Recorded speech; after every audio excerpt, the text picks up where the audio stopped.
Hey team, Nick here from CrossFit R&D, and we are going to go through part 2 of our video of double unders, building capacity in double unders.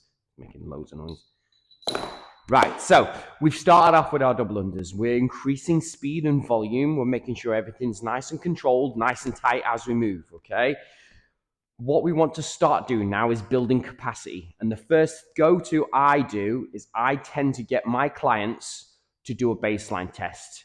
5-minute test. How many double unders can you do in 5 minutes? You're starting that baseline off. And then from maybe a 12-week cycle, then go into, okay, let's retest that and see where we're at in our 12 weeks. This gives you a comparable score between our sets. Have we done enough work?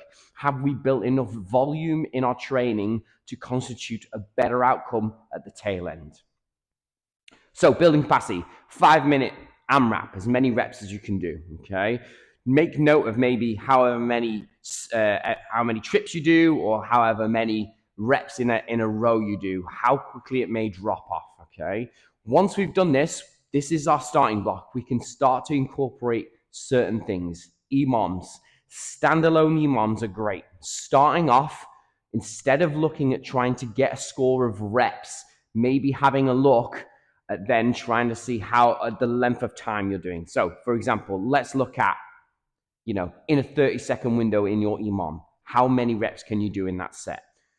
Start building in capacity, start bringing and bleeding in some fatigue, okay? Then next from there, you would then do EMOMs, and then instead it would then be reps. Okay, so you're consistently getting 20 reps in that cycle of 30 seconds. Let's see if we can push it further and then do 30 reps within that minute, and then rest for the rest of the time. And then finally with our EMOMs, we can then introduce fatigue. So counteracting movements, maybe like a down up, kettlebell swing, these things that are going to sort of bring some fatigue into the movement itself, okay? So we're starting to then practice what it would be like in a workout to do these movements, okay? How to build them in classes. So one of the things I like to do when I build it into classes is using time instead of reps, like we did before. So for example, maybe we do a workout that requires you to do 30 double unders, okay? So what you want to do is making sure that the stimulus is right for the client. So for that 30 seconds, how long potentially would that take for a normal person that does double unders consistently? How long would that take? Then you want to crop that into the workout. Okay, so for the next, let's say 25 seconds, I want you to do as many double unders as you can in that time frame, okay? You're giving in the same stimulus or as close to the stimulus as you possibly can for that client or for that member. Using your coach. Your coach knows more about your double under journey probably than anyone else, okay? So using your coach for advice. The coach knows how to get you from A to B, all right, okay? And flirting with the idea of volume, okay?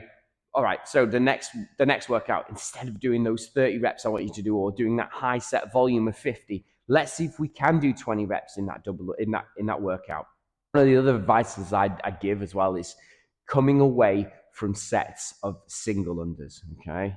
We're not going to progress and we're not going to learn without putting the movement to practice. If you're going back to single unders at any one point, okay, not saying that you're regressing, but what I'm saying is you're not going to get the stimulus of double unders any quicker, okay? Don't let this movement dictate your workout. For example, if you're struggling with your double unders, pass it on, move on to the next movement. You don't want to be stood there in a 20-minute AMRAP for 20 minutes doing double unders, okay?